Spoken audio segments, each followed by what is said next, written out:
Hello बच्चों, let's see this question. In each fission of uranium 235, 200 mega electrovolt of energy is released. If a reactor produce 100 megawatt power, the rate of fission in it will be. बच्चों यहाँ पर हम लोग को बोला है इस क्वेश्चंस के अंदर, ठीक है, यूरेनियम 235 हम लोग को दिया है, ठीक है, उसकी जो एनर्जी जो रिलीज करता है वो 200 मेगा इलेक्ट्रोवोल्ट हम लोग को दिया हुआ है। एक जो हमारे पास if a reactor produce 100 megawatt, अगर रिएक्टर 100 मेगावाट पावर को प्रोड्यूस करता है तो the rate of fission fission in it will be, ठीक है। तो जो रेट उसका फिजन का जो रेट होगा, अगर वो इतनी पावर को प्रोड्यूस करता है तो क्या होगा, ठीक है। तो वो रेट हम लोग यहाँ पर निकालेंगे, ठीक है। तो मैं यहाँ पर बोलूँ कि की कॉन्सेप्ट अगर हम लोग यहाँ लगाते हैं,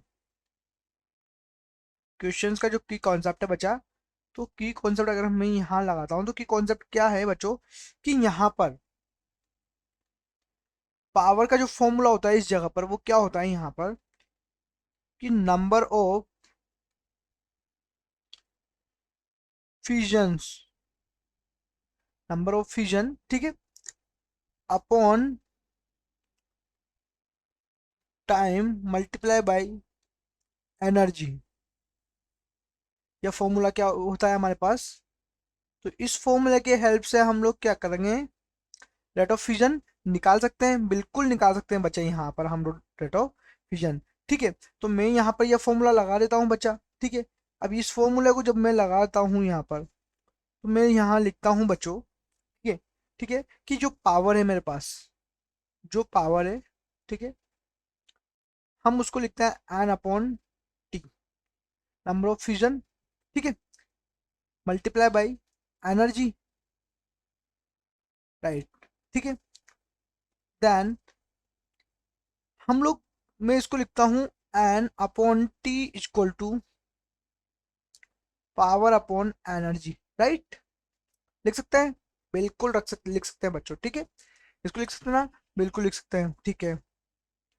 अब बच्चा यही तो हमारे पास फिजन पर जो हमारे पास रेट पर फिजन है वो यही तो है बच्चों यहाँ पर, ठीक है। तो यहाँ पर हम लोग वैल्यू को पुट कर देंगे, ठीक है। तो यहाँ से अगर वैल्यू को पुट कर रहे हैं बच्चा, मैं क्या लिखूँ यहाँ पर, कि एन अपॉन टी, पावर कितनी बच्चों हम लोग को, यहाँ पर पावर कितनी दे रखा है हम लोग को, 100 मेगावाट दे रखा है, तो 100 10 टू पावर 6 हो जाएगा, 10 to power 6 divided by, right.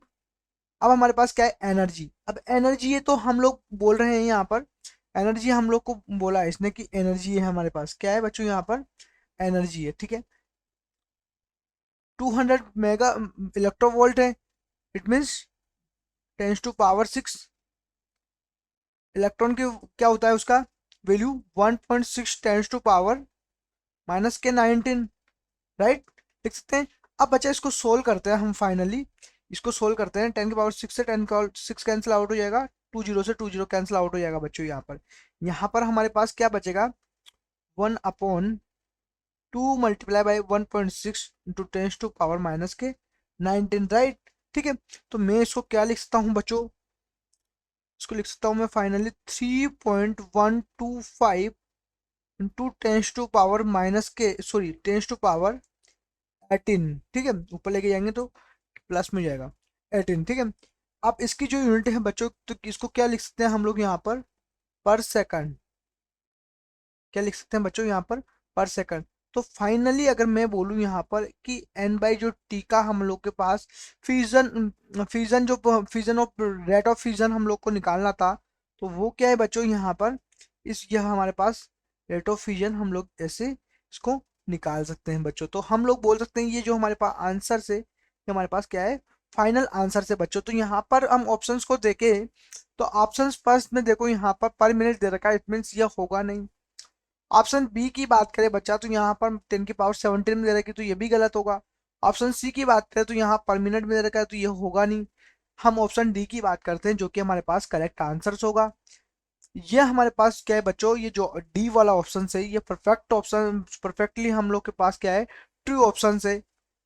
I hope you understood it well, best of luck.